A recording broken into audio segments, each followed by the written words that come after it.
Hello friends, please like and subscribe to my channel Dhruva digital communications. ಇನ್ನೂ ನಮ್ಮ ಚಾನಲ್ಗೆ subscribe ಆಗಿಲ್ಲ ಅಂದರೆ ಸಬ್ಸ್ಕ್ರೈಬ್ ಮಾಡಿ, ಬೆಲ್ ಐಕಾನ್ ಒತ್ತಿ, ಲೈಕ್ ಮಾಡಿ, ಶೇರ್ ಮಾಡಿ, ಕಮೆಂಟ್ ಮಾಡಿ.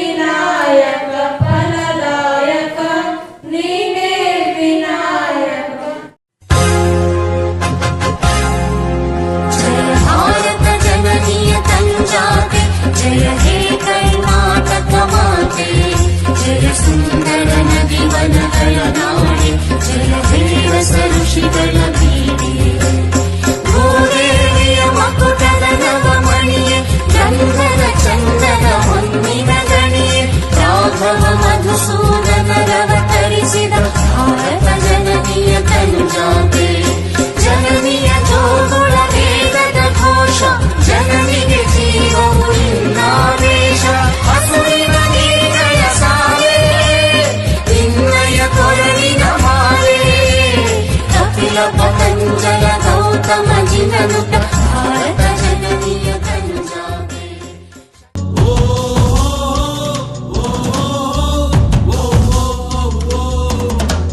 ನೀ ಮೆಟ್ಟುವ ನೆಲಾದೆ ಕರ್ನಾಟಕ, ನೀನೇರುವ ಮಲೆ ಸಹ್ಯಾದ್ರಿ, ನೀ ಮುಟ್ಟುವ ಮರ ಶ್ರೀಗಂಧದ ಮರ, ನೀ ಕುಡಿಯುವ ನೀರ್ ಕಾವೇರಿ.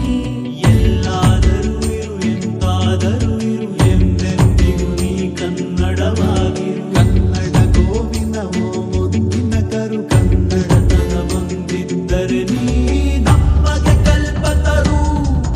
ಹೇ ಬಾರಿಸು ಕನ್ನಡ ನಿಮ್ಮಿಮವ, ಓ ಕರ್ನಾಟಕ ಹೃದಯ ಶಿವ. ಶ್ರೀ ಪಿ ತಿಪ್ಪೇಸ್ವಾಮಿ ರಂಗಭೂಮಿ ಕಲಾವಿದರು ಹಾಗೂ ರಾಜ್ಯೋತ್ಸವ ಪ್ರಶಸ್ತಿ ಪುರಸ್ಕೃತರು. ಅವರು ತಮ್ಮ ವಿಷಯ ಬುಡಕಟ್ಟು ಸಮುದಾಯಗಳ ಅಸ್ತಿತ್ವ ಮತ್ತು ಸವಾಲುಗಳನ್ನು ಕುರಿತು ತಮ್ಮ ವಿಚಾರಗಳನ್ನ ಮಂಡಿಸಬೇಕು ಅಂತ ಹೇಳಿ ಕೇಳ್ಕೊಳ್ತಾ ಇದ್ದಾರೆ. ಬುಡಕಟ್ಟು ಸಂಸ್ಕೃತಿ ಅಧ್ಯಯನ ಹಾಗೂ ಅಭಿವೃದ್ಧಿ ಸಂಸ್ಥೆ, ಬಾಪೂಜಿ ಪ್ರಥಮ ದರ್ಜೆ ಕಾಲೇಜು ಚಳ್ಳಕೆರೆ ಇವರ ಆಶ್ರಯದಲ್ಲಿ ಬುಡಕಟ್ಟು ಸಮುದಾಯಗಳ ಅಸ್ಮಿತೆ ಒಂದು ರಾಜ್ಯ ಮಟ್ಟದ ವಿಚಾರ ಸಂಕಿರಣದ ಕಾರ್ಯಕ್ರಮದ ಅಧ್ಯಕ್ಷತೆಯನ್ನು ವಹಿಸಿಕೊಂಡಿರ್ತಕ್ಕಂಥ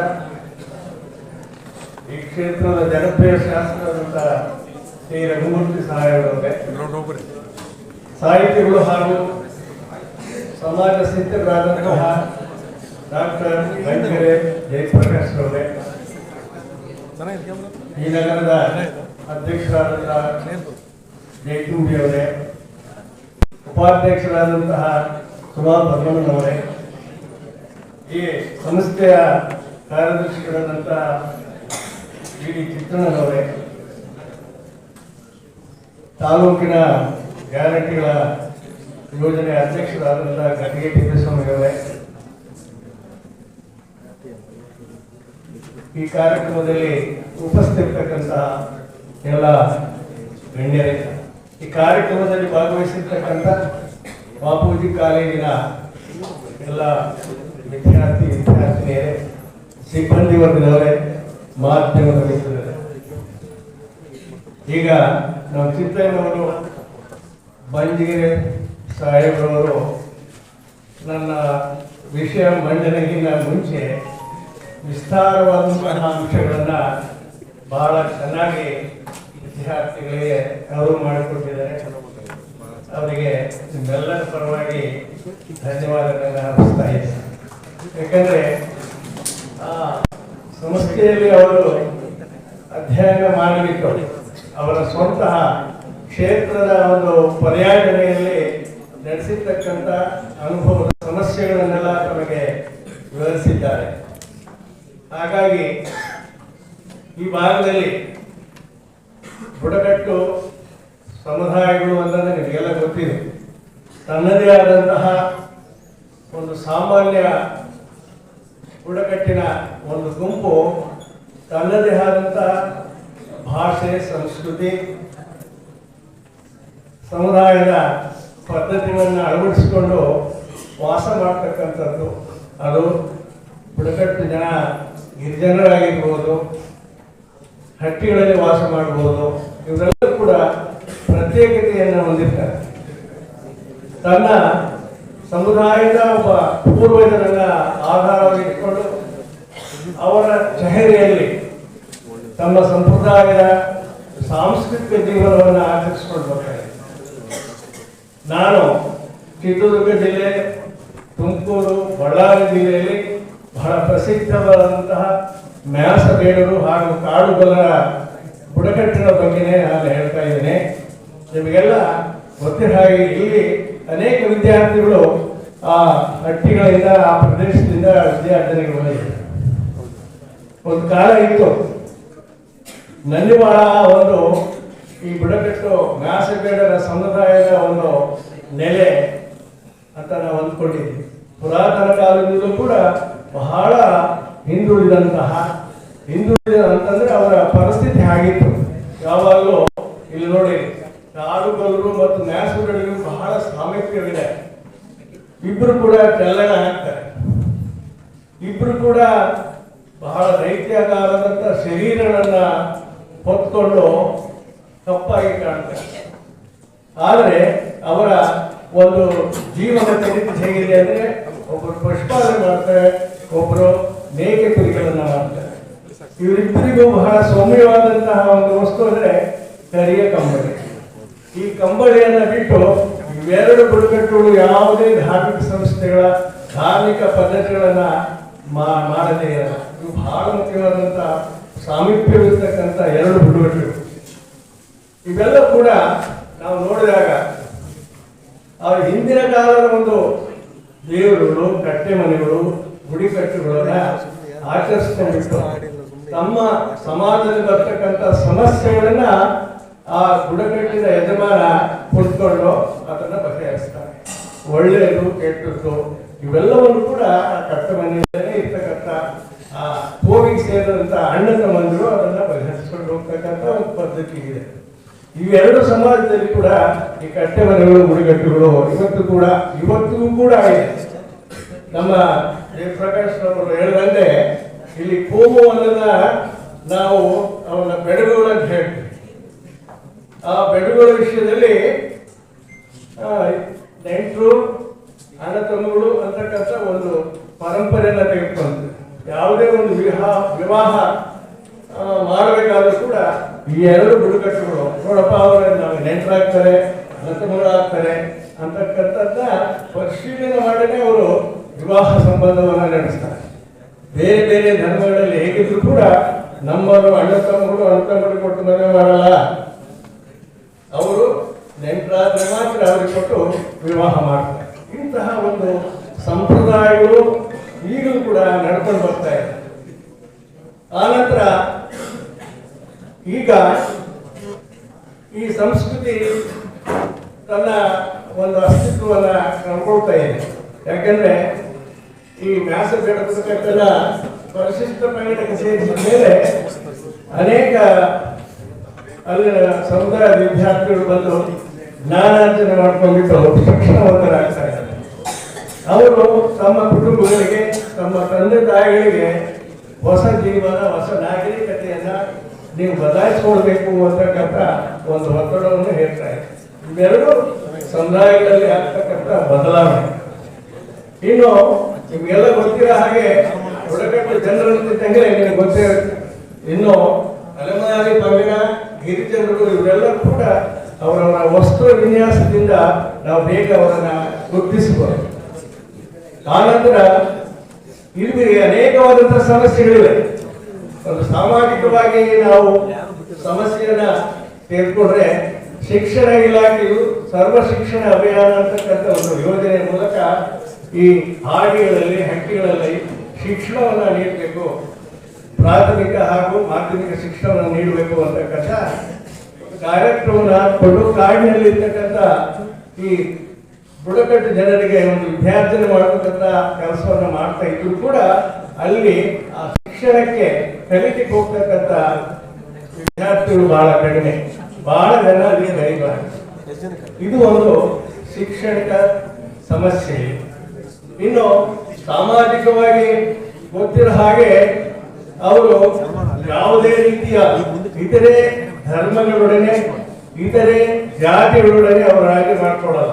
ತಮ್ಮದೇ ಆದಂತಹ ಒಂದು ವೈಯಕ್ತಿಕವಾದಂತಹ ಸಂಪ್ರದಾಯವನ್ನೇ ಅವರು ಮುಂದುವರಿಸ್ಕೊಂಡು ಬರ್ತಾರೆ. ಮೂರನೇದು ಧಾರ್ಮಿಕ ಸಮಸ್ಯೆ ಅಂತ ನಿಮಗೆ ಗೊತ್ತಿದೆ.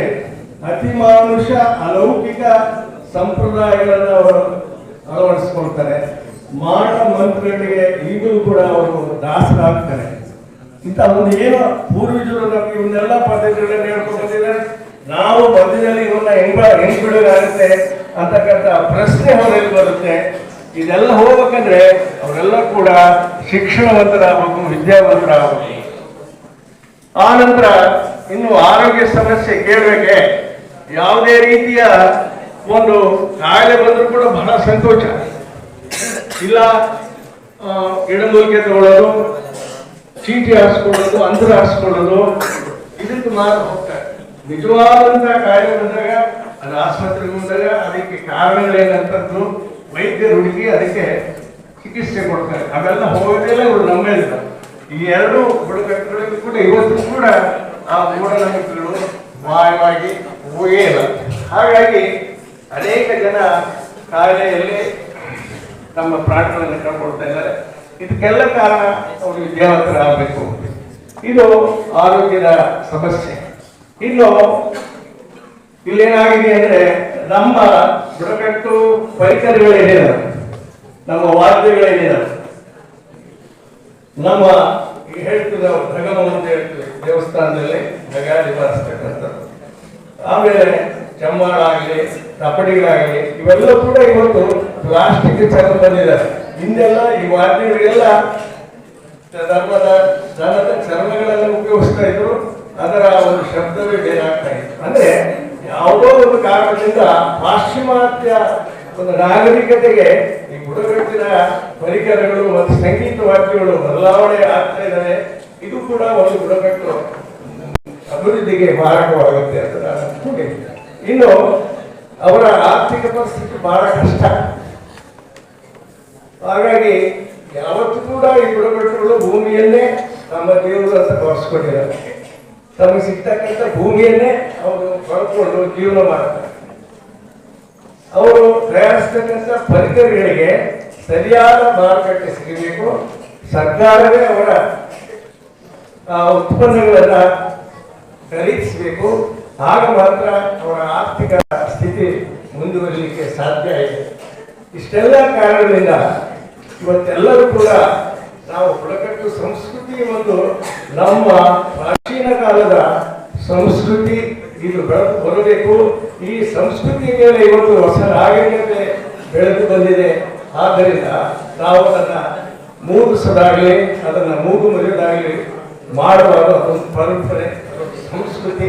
ಅದನ್ನು ಉಳಿಸ್ಕೊಳ್ಳಕ್ಕೆ ನಾವು ಆ ಬುಡಕಟ್ಟಿನ ಸಂಪ್ರದಾಯಕ್ಕೆ ನಾವು ಯಾವತ್ತೂ ಕೂಡ ಬೆಂಬಲ ಕೊಡಬೇಕು ಅಂತ ಹೇಳಿ ಈ ಕಾರ್ಯಕ್ರಮದಲ್ಲಿ ನನ್ನನ್ನು ಕರೆಸಿ ಬುಡಕಟ್ಟು ಅಧ್ಯಯನ ಕೇಂದ್ರದವರು ನನ್ನ ವಿಷಯ ಮಂಡನೆ ಮಾಡಲಿಕ್ಕೆ ಅವಕಾಶ ಮಾಡಿಕೊಟ್ಟಿದ್ದಕ್ಕೆ ನಿಮ್ಮೆಲ್ಲರ ಪರವಾಗಿ ಅಭಿನಂದಿಸುತ್ತೇನೆ.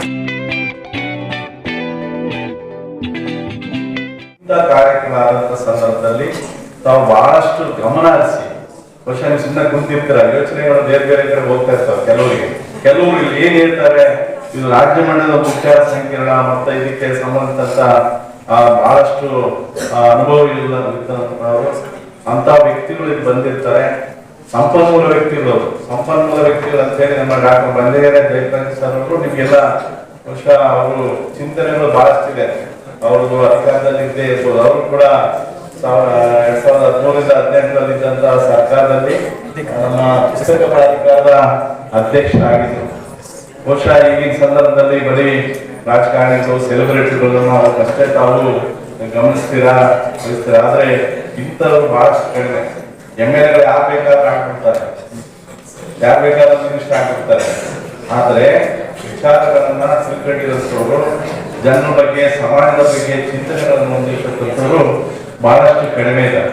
ಹಾಗಾಗಿ ನಾನು ಈ ಒಂದು ಕಾರ್ಯಕ್ರಮವನ್ನ ನಾನು ಬಹಳಷ್ಟು ಇದು ನೋಡಿ, ಇವತ್ತು ನನಗೆ 20 ಕಾರ್ಯಕ್ರಮ ಇದ್ದು ಕೆಲವೊಂದು ಕಡೆಗೆ ಇವಾಗ ಅನಿಸ್ತದೆ ಆ ಕಾರ್ಯಕ್ರಮಗಳನ್ನ ಇನ್ನೂ ಇಡಬಾರ್ದು. ಅನಿವಾರ್ಯವಾಗಿ ಮೊದಲೇ ನಮಗೆ ಕಾರ್ಯಕ್ರಮ ನಿರ್ಧಾರ ಆಗಿರ್ತದೆ. ಹಾಗಾಗಿ ಆದ್ರೂ ಕೂಡ ಈ ಒಂದು ಕಾರ್ಯಕ್ರಮದಲ್ಲಿ ಬಹಳಷ್ಟು, ಯಾಕಂದ್ರೆ ಈಗಿನ ಸಂದರ್ಭದಲ್ಲಿ ರಾಜಕೀಯ ವ್ಯವಸ್ಥೆಯಲ್ಲಿ ಆಧುನಿಕ ಯುಗದಲ್ಲಿ ನಾವೆಲ್ಲರೂ ಇದ್ದೀವಿ. ಬಹುಶಃ ಬಹಳಷ್ಟು ಗೊಂದಲ, ಯಾಕಂದ್ರೆ ಈಗೆಲ್ಲ ಹೇಳ್ತಾ ಇದ್ರು ನಮ್ಮ ಬಂಡಿಗೆರೆ ಜಯಪ್ರಕಾಶ್ ಅವರು ಪ್ರತಿಯೊಂದು ಹೇಳ್ತಾ ಇದ್ದಾರೆ. ಏನು ನಮ್ಮ ಈಗಿನ ಸಂದರ್ಭದಲ್ಲಿ ನಾವೇನು ಈಗ ಚಿತ್ರದುರ್ಗ ಮಧ್ಯ ಕರ್ನಾಟಕದಲ್ಲಿರ್ತಕ್ಕಂಥ ಬುಡಕಟ್ಟು ಸಂಸ್ಕೃತಿ ಇರ್ತಕ್ಕಂಥ ಜಾತಿಗಳು ಏನಿದ್ದೀವಿ ನಾವೆಲ್ಲ, ಅವರೆಲ್ಲ ಕೂಡ ಬಹಳಷ್ಟು ಸ್ವಲ್ಪ ಮುಂದೆ ಇರ್ಬೋದು. ಕೆಲವರು ಏನ್ ಹೇಳಿದ್ರು, ಈಗಿನ ಪರಿಸ್ಥಿತಿನ ಹೇಳಿದ್ರು, ಇಲ್ಲಿರ್ತಕ್ಕಂಥ ಪರಿಸ್ಥಿತಿ ಹೇಳಿದ್ರು. ಜೊತೆಗೆ ಈಗಿನ ಸಂದರ್ಭದಲ್ಲೂ ಕೂಡ ಇನ್ನೂ ಬಹಳಷ್ಟು ಅವರು ಬಹಳ ಮುಗ್ಧತೆಯನ್ನು ಹೊಂದಿ ಆ ಕೆಲವೊಂದು ಕಟ್ಟುಪಾಡುಗಳು ಅದೇ ಇದರಲ್ಲಿ ಬರ್ತಕ್ಕಂಥ ವ್ಯವಸ್ಥೆ ಕೂಡ ಅವ್ರು ಹೇಳಿದ್ರು. ಏನು ಮೈಸೂರು ಜಿಲ್ಲೆಯಲ್ಲಿರ್ತಕ್ಕಂಥ ಎಲ್ಲ ತಾಲೂಕುಗಳನ್ನ ಹೇಳಿದ್ರು. HD ಕೋಟೆ ಇರ್ಬೋದು, ಕೊಳ್ಳೇಗಾಲ ಇರ್ಬೋದು, ಬಿಳಿಗಿರಿ ರಂಗನ ಬೆಟ್ಟ, ಚಾಮರಾಜನಗರ ಜಿಲ್ಲೆಯಲ್ಲಿ ಬರ್ತದೆ ಯಳಂದೂರು ತಾಲೂಕು ಅಂತ ಹೇಳಿ. പക്ഷെ ಇವೆಲ್ಲ ನನಗೆ ಗೊತ್ತು, ನಾನು ಇಂಜಿನಿಯರ್ನಲ್ಲ, ನಾನು ಕಾಗೈಕ ವ್ಯವಸ್ಥೆಯಲ್ಲಿ ನಾನು ಒಬ್ಬ ಇಂಜಿನಿಯರ್ ಆಗಿ ನಾನು ಕೆಲಸ ಮಾಡಿದ್ದೀನಿ.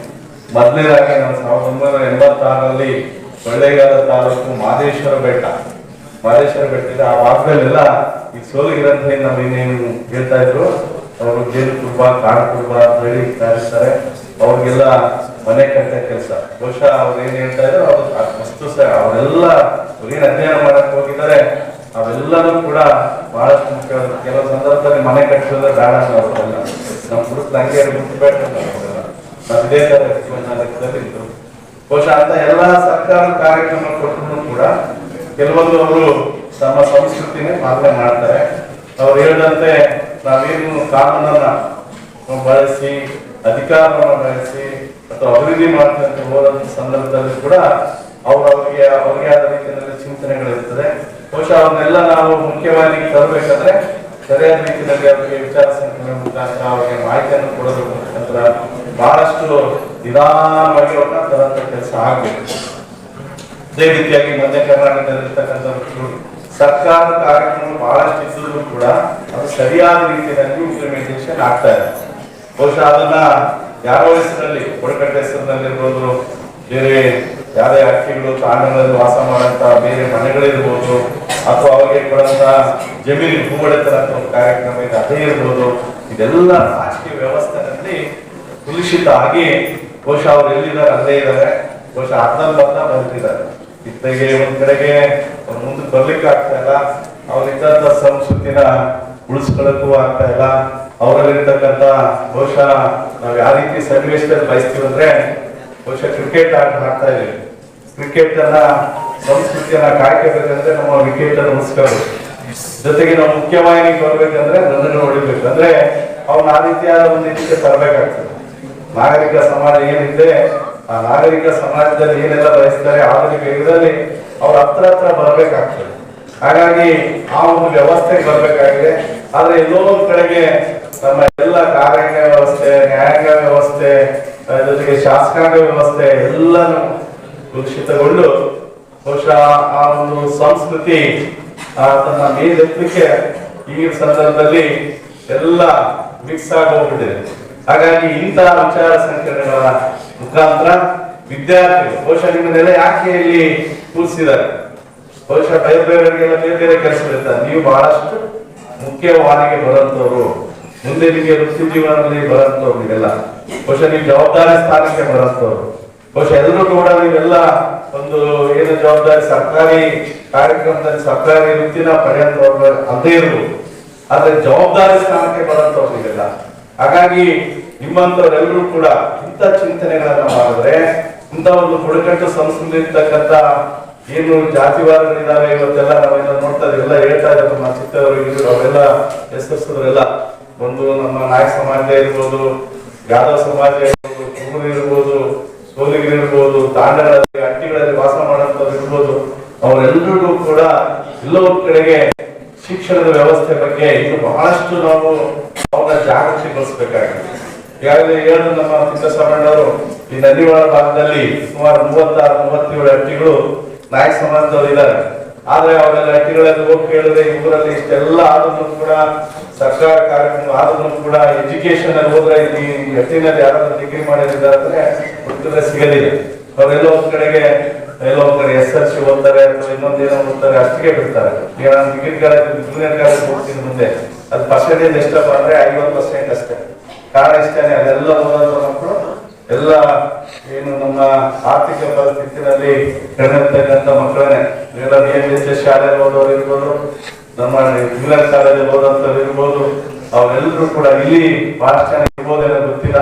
ಆದ್ರೆ ಬಹಳಷ್ಟು ಕಡೆ ಏನಾಗ್ತದೆ, ತಂದೆ ತಾಯಿ ಮಕ್ಕಳು ಓದ್ಲಿ ಅಂತ ಕಳ್ಸಿದ್ರೆ ಎಲ್ಲ ಕಡೆಗೆ ಅವ್ರಿಗೆ ಇನ್ನೂ ಜಾಗೃತಿ ಬಂದಿಲ್ಲ. ಶಿಕ್ಷಣ ವ್ಯವಸ್ಥೆಯಲ್ಲಿ ನಾನು ವಿದ್ಯಾವಂತ ಆದ್ರೆ ಡಿಗ್ರಿಯನ್ನು ಪಡೆದ್ರೆ ಆರ್ಥಿಕ ಪರಿಸ್ಥಿತಿನಲ್ಲಿ ನನ್ನ ತಂದೆ ತಾಯಿ ನೆರವಾಗುವುದನ್ನ ಒಂದು ಇದು ಇಚ್ಛಾಶಕ್ತಿ ನಮ್ಮಲ್ಲಿ ಬರ್ಬೇಕಾಗ್ತದೆ. ಯಾರು ಕೂಡ ಉದ್ಧಾರ ಮಾಡೋದಿಲ್ಲ. ಏನೋ ಕೆಲವರೆಲ್ಲ ವಿಚಾರ ಸಂಕಿರಣಗಳಲ್ಲಿ ಇನ್ನೊಂದರಲ್ಲಿ ನಾನು MLA ಆಗಿ ಭಾಷಣ ಮಾಡ್ಬೋದು, ಇದರಲ್ಲಿ ಹೇಳ್ಬೋದು. ಆದ್ರೆ ನಿಮ್ಮಲ್ಲಿ ಏನು ನೀವೆಲ್ಲ SLC ಆಗ್ತೀರಿ, ನೀವೆಲ್ಲ ಆಗ್ತೀರಿ, ಸ್ವಂತಿಕೆ ಬರ್ಬೇಕು, ಇಚ್ಛಾಶಕ್ತಿ ಬರ್ಬೇಕು ನಿಮ್ಗೆಲ್ರಿಗೂ. ನಾನು ಸಾಧನೆ ಮಾಡ್ಬೇಕಂತ ಹೇಳಿ ಏನೋ ಬಿಡಪ್ಪ ನಮ್ಗೇನಿಲ್ಲ, ನಮ್ಮ ಮನೆಯಲ್ಲಿ ಅದಿಲ್ಲ, ಎಲ್ಲೋ ಒಂದ್ ಕಡೆ ಸ್ಕೂಲ್ ಸರಿ ಇಲ್ಲ, ಮಾಸ್ಟರ್ ಸರಿ ಇಲ್ಲ, ನಾನೇನ್ ಮಾಡಕ್ಕಾಗತ್ತೆ ಅಂತ ಹೇಳಿ ನೀವೇ ಮಾಡಿದ್ರೆ ಖಂಡಿತವಾಗ ಆಗಲ್ಲ. ಯಾಕಂದ್ರೆ ಈ ಬದಿಗೆರೆ ಜಯಪ್ರಕಾಶ್ ಸರ್ ಆಗಿರ್ಬೋದು, ನಾನಾಗಿರ್ಬೋದು, ದೇಶದಲ್ಲಿ ಇರ್ತಕ್ಕಂಥವ್ರು ಇರ್ಬೋದು, ಎಲ್ಲರೂ ಕೂಡ ಬಹಳಷ್ಟು ಬುಡಕಟ್ಟು ಸಂಸ್ಕೃತಿನಲ್ಲಿದ್ದು ಬಹಳಷ್ಟು ಆರ್ಥಿಕ ಪರಿಸ್ಥಿತಿಯಲ್ಲಿ ಕಷ್ಟ ಇದ್ದು ಎಲ್ಲೋ ಒಂದ್ ಕಡೆಗೆ ಸಾಧನೆ ಮಾಡ್ಬೇಕಂತ ಹೇಳಿ, ಡಿಗ್ರಿ ಪಾಸ್ ಮಾಡ್ಬೇಕಂತ ಹೇಳಿ, ಇನ್ನೊಂದು ಮಾಡ್ಬೇಕಂತ ಹೇಳಿ ಇಚ್ಛಾಶಕ್ತಿಯನ್ನು ಹೊಂದಿರೋರು ಮಾತ್ರ ಆ ಸಾಧನೆ ಮಾಡ್ಬೇಕಾಗ್ತದೆ. ಕೆಲವರು ಅಷ್ಟಕ್ಕೆ ಸೀಮಿತ ಆಗ್ತಾರೆ. ಸರ್ಕಾರಿ ಕಾರ್ಯಕ್ರಮಗಳಿರ್ಬೋದು, ಸರ್ಕಾರಿ ಕಾರ್ಯಕ್ರಮ ನೀವೆಲ್ಲ ನೋಡಿದ್ದೀರ. ಕನಿಷ್ಠ ಪಕ್ಷ ಈಗಾಗಲೇ ನಾನು ರಾಜಕೀಯ ಮಾತಾಡ್ತೇನೆ ಅಂತ ಯಾರು ಭಾವಿಸ್ಬೇಡಿ. ನಮ್ಮ ಗ್ಯಾರಂಟಿಗಳು ಏನಿದೆ, ಈಗಿನ ಸರ್ಕಾರದ ಸನ್ಮಾನ್ಯ ಸಿದ್ದರಾಮಯ್ಯ ನೇತೃತ್ವದ ಸರ್ಕಾರದ ಗ್ಯಾರಂಟಿಗಳು ಏನಿದೆ, ಬಹುಶಃ ಆ ಗ್ಯಾರಂಟಿಗಳಲ್ಲಿ ಏನು ನಮ್ಮ ಅತ್ಯಂತ ಕನಿಷ್ಠ ಪಕ್ಷದಲ್ಲಿ ಆರ್ಥಿಕ ವ್ಯವಸ್ಥೆಯಲ್ಲಿ ಇರ್ತಕ್ಕಂಥವ್ರು 2,000 ರೂಪಾಯಿ ಕೊಟ್ರೆ ಆ ಸಂಸಾರ ಏನೋ ಅನುಕೂಲ ಆಗುತ್ತೆ ಅಂತ ಹೇಳಿ, ಅದಕ್ಕೆ ಬಸ್ ಚಾರ್ಜ್ ಹೆಣ್ಮಕ್ಳಿಗೆ ಅದು ಸ್ವಲ್ಪ ಉಪಯೋಗ ಆಗುತ್ತೆ ಅನ್ನೋ ರೀತಿಯಲ್ಲಿ ಇಂಥವೆಲ್ಲ ಕನಿಷ್ಠ ಕಾರ್ಯಕ್ರಮ ಕೊಟ್ಟಿದ್ರು ಕೂಡ ರಾಜಕಾರಣ ವ್ಯವಸ್ಥೆನಲ್ಲಿ ನೀವೆಲ್ಲ ಟೀಕೆಗಳು ನೋಡ್ತಾ ಇದ್ದಾರೆ. ಹಾಗಾಗಿ ರಾಜಕಾರಣನೇ ಬಹುಶಃ ಎಲ್ಲೋ ಒಂದ್ ಕಡೆಗೆ ನಾನಾದ್ರೂ ಭಾವಿಸ್ತೀನಿ, ನಾನು ಜಯಪ್ರಕಾಶ್ ಸರ್ ಅವರು ಹೇಳ್ತಾ ಇದ್ರು ಹಿರಿಯ ರಾಜಕಾರಣಿ ಅಂತ. ಬಹುಶಃ ನಾನು 3 ಸಾರಿ ಗೆದ್ದಿದ್ರು ಕೂಡ ಎಲ್ಲೋ ಒಂದ್ ಕಡೆಗೆ ರಾಜಕಾರಣದಲ್ಲಿ ಇನ್ನೂ ಬಹಳ ಸುಧಾರಣೆ ಆಗ್ಬೇಕು. ರಾಜಕಾರಣಿಗಳಿಂದ ನಾವು ಹಿಂದಕ್ಕೆ ಹೋಗ್ಬೇಕು, ಬಹಳಷ್ಟು ಮುಂದೆ. ಬಹುಶಃ ನಾನೇ ರಾಜಕಾರಣಕ್ಕೆ ಬಂದಿದ್ರೆ ಆ ತರದ ಒಂದು ಉದ್ದೇಶ ಇತ್ತು. ಏನು ನಮ್ಮ ಜನರಿಗೆ ಬಹಳಷ್ಟು ಪ್ರಾಮಾಣಿಕತೆ ಇತ್ತು. ಎಲ್ಲೋ ಒಂದ್ ಕಡೆಗೆ ಆಗಿನ ಸಂದರ್ಭದಲ್ಲಿ MLAಗಳು ಬಹಳಷ್ಟು ಕಡೆ ಸಾರಿ ಗೆಲ್ತಿದ್ರೆ ಅವರ ಪ್ರಾಮಾಣಿಕತೆ ಬಹಳಷ್ಟು ಮುಖ್ಯ. ಅವರ ಅಭಿವೃದ್ಧಿ ಕೆಲಸಗಳು, ಅವರ ಚಿಂತನೆಗಳು, ಬಡವರ ಪರವಾಗಿರ್ತಕ್ಕಂಥ ಜನಪ್ರತಿನಿಧಿಗಳು ಬಹಳಷ್ಟು ಆ ಸಂದರ್ಭದಲ್ಲಿ ಇದ್ರು. ಆದ್ರೆ ಈಗಿನ ಸಂದರ್ಭದಲ್ಲಿ ರಾಜಕೀಯ ವ್ಯವಸ್ಥೆನಲ್ಲಿ ನೀವೆಲ್ಲ ನೋಡಿದ್ದೀರಾ. ಬಹುಶಃ ಅಂತ ಒಂದು ಸನ್ನಿವೇಶಗಳು, ಇಂಥ ಒಂದು ಬುಡಕಟ್ಟು ಸಂಸ್ಕೃತಿಯಲ್ಲಿರ್ತಕ್ಕಂಥ ಜನರನ್ನ ಯಾರೇ ನಮ್ಮ ಜಯಪ್ರಕಾಶ್ ಅವರು ಹೇಳ್ತಾ ಇದ್ರು, ಬಹುಶಃ ರೆಸಾರ್ಟ್ಗಳಲ್ಲಿ ಬೇರೆ ಸಂದರ್ಭದಲ್ಲಿ ಅವ್ರನ್ನ ಮನೋರಂಜನೆ ವಸ್ತುಗಳಾಗಿ ಅವ್ರದ್ದೇನೋ ಒಂದು ಸಂಸ್ಕೃತಿ ಇರ್ತದೆ, ಅವ್ರೇನು ಕುಣಿತ ಇರ್ಬೋದು, ಬೇರೆ ರೀತಿಯಲ್ಲಿ ಇರ್ಬೋದು ತಂದು ಟಿವಿಗಳಲ್ಲಿ ನೋಡ್ತೀವಿ. ಕೆಲವು ಸಂದರ್ಭದಲ್ಲಿ ಆ ಟಿವಿಗಳಲ್ಲಿ ನೋಡುವಂಥದ್ದು ಬೇರೆ ರೀತಿಯಲ್ಲಿ ಅವ್ರು ಪರಿಚಯ ಮಾಡೋದ್ರ ಜೊತೆಗೆ ಬೇರೆ ಇಂಥವ್ರು ನೀವೆಲ್ಲ ನೋಡ್ತಾ ಇರ್ತೀರ. ಖಂಡಿತವಾಗ್ಲೂ ಕೂಡ ಈ ಸಂದರ್ಭದಲ್ಲಿ ಜಯಪ್ರಕಾಶ್ ಅವರ ಸಂಸ್ಥೆ, ಬುಡಕಟ್ಟು ಸಂಸ್ಥೆ, ಅವ್ರು ಮಾಡ್ತಕ್ಕಂಥ ಚಿಂತನೆಗಳೇನಿದೆ, ಅವರ ಪ್ರಯತ್ನಗಳೇನಿದೆ, ಸರ್ಕಾರಗಳು ಬಹುಶಃ ಇಂಥ ಒಂದು ಇವ್ರೇನ್ ಕೊಡ್ತಕ್ಕಂಥ ಎಲ್ಲ ಹೇಳಿದವರು ಏನು ಸರ್ಕಾರದಿಂದ ಅಭಿವೃದ್ಧಿ ಕೆಲಸಗಳನ್ನ ಈ ಒಂದು ಸಮುದಾಯಗಳಿಗೆ ಯೋಜನೆಗಳನ್ನ ರೂಪಿಸ್ತಾರೆ. ಆ ಯೋಜನೆಗಳು ನಿಜವಾಗ್ಲೂ ಕೂಡ ಅವರಿಗೆ ಉಪಯೋಗ ಆಗಿದೆಯಾ, ಅವುಗಳನ್ನ ಎಷ್ಟು ಮಟ್ಟಿಗೆ ಅವರು ಉಪಯೋಗ ಮಾಡ್ತಾರೆ, ಜೊತೆಗೆ ಯಾವ ರೀತಿಯಾದ ಯೋಜನೆಗಳನ್ನ ಅವರಿಗೆ ರೂಪಿಸಿದ್ರೆ ಅವರಿಗೆ ತಲುಪುತ್ತೆ ಅಂತ ಹೇಳಿ ಸರ್ಕಾರಗಳು ಏನು ನಮ್ಮ IAS ಅಧಿಕಾರಿಗಳಿದ್ದಾರೆ, ಶಾಸಕ ನ್ಯಾಯ ಕಾನೂನು ವ್ಯವಸ್ಥೆಯಲ್ಲಿ ಇರ್ತಕ್ಕಂಥ ಅಂತ ಕಾರ್ಯಕ್ರಮಗಳನ್ನ ರೂಪಿಸಬೇಕಾಗ್ತದೆ. ಜನಪ್ರತಿನಿಧಿಗಳು ಕೂಡ ಅದಕ್ಕೆ ಒತ್ತು ಕೊಡಬೇಕಾಗ್ತದೆ. ಅವಾಗ ಮಾತ್ರ ನಾವೇನು ಬುಡಕಟ್ಟು ಸಂಸ್ಕೃತಿಯಲ್ಲಿ ಬುಡಕಟ್ಟು ಜನಾಂಗದವರು ಅವರು ಆರ್ಥಿಕವಾಗಿ, ಸಾಮಾಜಿಕವಾಗಿ ಧಾರ್ಮಿಕವಾಗಿ ರಾಜಕೀಯವಾಗಿ ಅವರು ಮುಂದುವರಲಿಕ್ಕೆ ಸಾಧ್ಯ ಆಗ್ತದೆ. ಇಲ್ಲ ಅಂದ್ರೆ ಬರೀ ಕೆಲವೊಂದು ಯೋಜನೆಗಳನ್ನ, ಯಾಕಂದ್ರೆ ಒಂದು ಯೋಜನೆ ಒಂದು ಸರ್ಕಾರ ಯೋಜನೆ ರೂಪಿಸಿದ್ರೆ ಅದನ್ನ ಇನ್ನೊಂದು ಪಕ್ಷ ಬಂದು ಅದನ್ನ ಬೇರೆ ರೀತಿ ಟೀಕೆ ಮಾಡ್ತಾರೆ. ಅಂದ್ರೆ ಜನಗಳಿಗೆ ಗೊಂದಲ, ಅದೇನೋ ಸರಿ ಇಲ್ಲ ಅನ್ನೋದು, ಇನ್ನೊಂದು ಏನದು ಈ ರಾಜಕಾರಣನೇ ಬಹುಶಃ ಎಲ್ಲೊಂದ್ ಕಡೆ ನಾನಾದ್ರೂ ಭಾವಿಸಿದೀನಿ. ಈ ಯೋಜನೆಗಳನ್ನ ಸರಿಯಾದ ರೀತಿಯಲ್ಲಿ ಪಕ್ಷಾತೀತವಾಗಿ ಅದನ್ನ ತಲುಪಿಸಿದಾಗ ಜನರಿಗೆ ಸರಿಯಾದ ರೀತಿಯಲ್ಲಿ ಅಭಿವೃದ್ಧಿ ಹೊಂದಕ್ಕೆ ಸಾಧ್ಯ ಆಗ್ತದೆ ಅಂತ ಹೇಳಿ ಭಾವಿಸ್ತೀನಿ. ವಿಶೇಷವಾಗಿ ತಾವು ವಿದ್ಯಾರ್ಥಿಗಳು ಅಂತ ಒಂದು ಚಿಂತನೆಗಳನ್ನ ತಾವು ರೂಢಿಸ್ಕೋಬೇಕಾಗ್ತದೆ. ಏನಪ್ಪಾ ಇವತ್ತಿನ ಸಭೆ ಇದೆ, ಪೂರ ಕೇಳಿದರೆ ಪ್ರಿನ್ಸಿಪಾಲ್ ಅವರು ಅಂತ ಹೇಳಿ ಬಂದ್ಕೂಡೋದಲ್ಲ. ಇಲ್ಲೇ ಆಗ್ಲಿ ಏನೇ ಆಗ್ಲಿ ನಾನು ನಿಮ್ಮಲ್ಲಿ ಭಿನ್ನಯಿಸ್ತೀನಿ. ನಾನು ಕೇಳೋದು ಇಷ್ಟೇ ಮನವಿ ನಂದು, ನೀವೇನಿದ್ದೀರಾ ನಿಮ್ಮನ್ನ ಯಾರು ಕೂಡ ನಿಮ್ಗೆ 3 ವರ್ಷ ಪದವಿ ಮುಗಿದೋಗ್ತದೆ, ಆದ್ರೆ ಇದ್ದಂತ ಸಂದರ್ಭದಲ್ಲಿ ತಾವು ಯಾವ ರೀತಿಯಾದ ಚಿಂತನೆಗಳನ್ನ ಮಾಡ್ತೀರಿ, ಯಾವ ರೀತಿಯಾದ ಇಚ್ಛಾಶಕ್ತಿಯನ್ನು ಹೊಂದ್ತೀರಿ, ಕೊನೆವರೆಗೂ ಕೂಡ ನಿಮ್ಮ ವೃತ್ತಿ ಜೀವನದಲ್ಲಿ ಅದು ನಿಮ್ಗೆ ಉಪಯೋಗ ಆಗ್ತದೆ. ಅಂತ ಒಂದು ಸ್ನೇಹಿತರು ಯಾರಾದ್ರೂ ನಿಮ್ಮನ್ನ ಬೇರೆ ರೀತಿ ಕರೆದ್ರೆ ಅದನ್ನ ಅವ್ರನ್ನ ತಿದ್ದಂತ ಕೆಲಸ ನೀವು ಮಾಡ್ಬೇಕು. ಅವ್ರ ಜೊತೆಗೆ ನೀವು ಹೋಗತ್ತದಲ್ಲ. ಕೆಲವರು ಇರ್ತಾರೆ ಬುದ್ಧಿವಂತಿರ್ತಾರೆ, ನನ್ನ ಪಾಡಿ ನಾನು ಇರಲ್ಲಪ್ಪ, ಅವ್ರು ಖಂಡಿತವಾಗ್ಲೂ ಕೂಡ ಅವ್ರು ಏನ್ ಮಾಡ್ತಾರೆ, ಅವ್ರ ಸುದ್ದಿ ನನ್ ಕೊಡುವೆ ಯಾಕಂತೇಳಿ ಓದ್ಕೊಂಡು ಮುಂದೋಗಿ ಒಳ್ಳೆಯ ಸಾಧನೆಯನ್ನ ಮಾಡಿ ಅವರು ಉತ್ತಮ ಒಂದು ಸಾಧನೆಯನ್ನ ಮಾಡ್ತಾರೆ. ಹಾಗಾಗಿ ಎಲ್ಲರೂ ನೀವು ಇಲ್ಲ ಇರ್ತೀರಿ. ಇಲ್ಲಿ ಬುದ್ಧಿವಂತರು ರ್ಯಾಂಕ್ ಬರೋರು ಇರ್ತೀರಾ, ಡಿಸ್ಟಿಂಕ್ಷನ್ ಬರೋರು ಇರ್ತೀರಾ, ಫಸ್ಟ್ ಕ್ಲಾಸ್ ಬರೋರು ಇರ್ತೀರಾ, ಸೆಕೆಂಡ್ ಕ್ಲಾಸ್ ಬರೋರು ಇರ್ತೀರಾ, ಫೇಲ್ ಆಗೋರು ಇರ್ತಾರೆ, ಫೇಲ್ ಆಗಕ್ಕೆ ರೆಡಿ ಆಗಿರ್ತೀರಾ. ಯಾಕಂದ್ರೆ ಈಗಿನ ಸಂದರ್ಭ ನೀವು ಜನವರಿ ತಿಂಗಳಲ್ಲಿದ್ದೀರಾ, ಮತ್ತೆ ಫೆಬ್ರವರಿ ಮಾರ್ಚ್ ಅಲ್ಲಿ ಎಕ್ಸಾಮ್ ಆಗ್ತದೆ. ಯಾರೆಲ್ಲ ಸರಿಯಾಗಿ ಓದಿಲ್ಲ ನೀವೆಲ್ಲರೂ ಕೂಡ ಈಗ ಸರಿಯಾದ ರೀತಿ ನಾನು ಸಾಧನೆ ಮಾಡ್ಬೇಕು, ನಾನು ಪಾಸ್ ಆಗ್ಲೇಬೇಕು, ಜಾಸ್ತಿ ಮಾರ್ಕ್ಸ್ ತೆಗಿಬೇಕು ಅನ್ನೋ ಚಿಂತನೆಯನ್ನ ಹೊಂದಿ ನೀವೆಲ್ಲರೂ ಉತ್ತಮವಾದ ಸಾಧನೆ ಮಾಡ್ರಿ ಅಂತ ಹೇಳ್ತಾ ಈ ಒಂದು ಕಾರ್ಯಕ್ರಮ ಬಹಳಷ್ಟು ಅಚ್ಚುಕಟ್ಟಾಗಿ ಆಗಿದೆ. ಇನ್ನು ಇಂಥ ಕಾರ್ಯಕ್ರಮ ಆಗಲಿ. ಯಾಕಂದ್ರೆ ನಮ್ಮ ಚಿಂತನೆ ಹಿರಿಯರು ಅವ್ರು ಬಹಳಷ್ಟು ಹೇಳ್ತಾ ಇರ್ತಾರೆ, ಇನ್ನು ದೊಡ್ಡ ಮಟ್ಟದಲ್ಲಿ ಮಾಡ್ಬೇಕಂತೇಳಿ ಬಹಳಷ್ಟು ದಿವಸ ಅನ್ಕೊಂಡಿದ್ರು. ಮೊದಲೇ ಒಂದು ಆಗಿತ್ತಲ್ಲಿ HUDC ಕಾಲೇಜಲ್ಲಿ, ಇವತ್ತು ಇಲ್ಲಾಗಿದೆ. ಇನ್ನು ಬಂಗೇರಿ ಜಯಪ್ರಕಾಶ್ ಅವರು ಇನ್ನು ಬಹಳಷ್ಟು ಇನ್ನು ಮಧ್ಯ ವಯಸ್ಕರವರು ಇನ್ನು ಹೆಚ್ಚಿನ ಕಾರ್ಯಕ್ರಮ ಮಾಡಿ ಚಿತ್ರದುರ್ಗ ಜಿಲ್ಲೆಯಲ್ಲಿ ವಿಶೇಷವಾಗಿ ಮಧ್ಯ ಕರ್ನಾಟಕ ಇಂಥ ಒಂದು ಸಂಸ್ಕೃತಿಯನ್ನ ಹೊಂದಿದಂತ ಎಲ್ಲ ಬಹಳಷ್ಟು ಹಳ್ಳಿಗಳು ತಾಲೂಕುಗಳು ಎಲ್ಲ ಇದೆ. ಬಹುಶಃ ತುಮಕೂರು ಜಿಲ್ಲೆ ಇರ್ಬೋದು, ಚಿತ್ರದುರ್ಗ ಜಿಲ್ಲೆ ಇರ್ಬೋದು, ಇನ್ನೊಂದು ಕೆಲವು ಮಕ್ಕಳು ಗಮನಿಸಿದ್ದಾರೆ.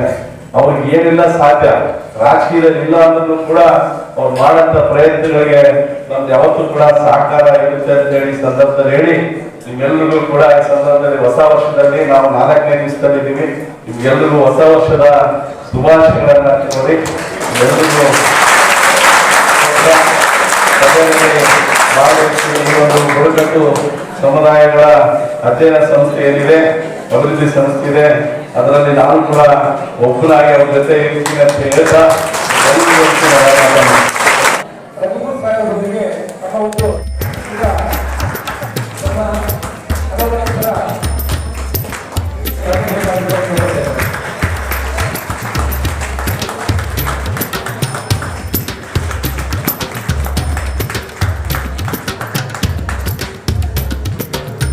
ಕಾಲೇಜಿನ ವತಿಯಿಂದ ನಡೆದ ಬುಡಕಟ್ಟು ಸಮುದಾಯಗಳ ಅಸ್ಮಿತೆ ಎಂಬ ರಾಜ್ಯ ಮಟ್ಟದ ವಿಚಾರಗೋಷ್ಠಿಯಲ್ಲಿ ಅಧ್ಯಕ್ಷತೆಯನ್ನು ವಹಿಸಿಕೊಂಡು ಕಾರ್ಯಕ್ರಮವನ್ನು ಯಶಸ್ವಿಯಾಗಿ ನಡೆಸಿಕೊಟ್ಟಂತಹ ಶ್ರೀ ರಘುಮೂರ್ತಿ ಶಾಸಕರು ಹಾಗೂ ಅಧ್ಯಕ್ಷರು ಸಣ್ಣ ಕೈಗಾರಿಕೆಗಳ ಅಭಿವೃದ್ಧಿ ನಿಗಮ ಬೆಂಗಳೂರು ಇವರಿಗೆ ಕಾರ್ಯಕ್ರಮದ ಪರವಾಗಿ ತುಂಬ ಹೃದಯದ ಧನ್ಯವಾದಗಳನ್ನು ಹೇಳ್ತಾ ಈ ಕಾರ್ಯಕ್ರಮದಲ್ಲಿ ಭಾಗವಹಿಸಿರುವ ಎಲ್ಲ ಗಣ್ಯ ಅತಿಥಿಗಳಿಗೂ ಮತ್ತು ಈ ಕಾರ್ಯಕ್ರಮದಲ್ಲಿ ಭಾಗವಹಿಸಿದಂತಹ HPPC ಪ್ರಥಮ ದರ್ಜೆ ಕಾಲೇಜಿನ ಪ್ರಾಧ್ಯಾಪಕರಿಗೂ, ಸ್ನಾತಕೋತ್ತರ ವಿದ್ಯಾರ್ಥಿಗಳಿಗೂ, ಪತ್ರಕರ್ತರಿಗೂ, ಸಾರ್ವಜನಿಕರಿಗೂ ಮತ್ತು ನಮ್ಮ ಕಾಲೇಜಿನ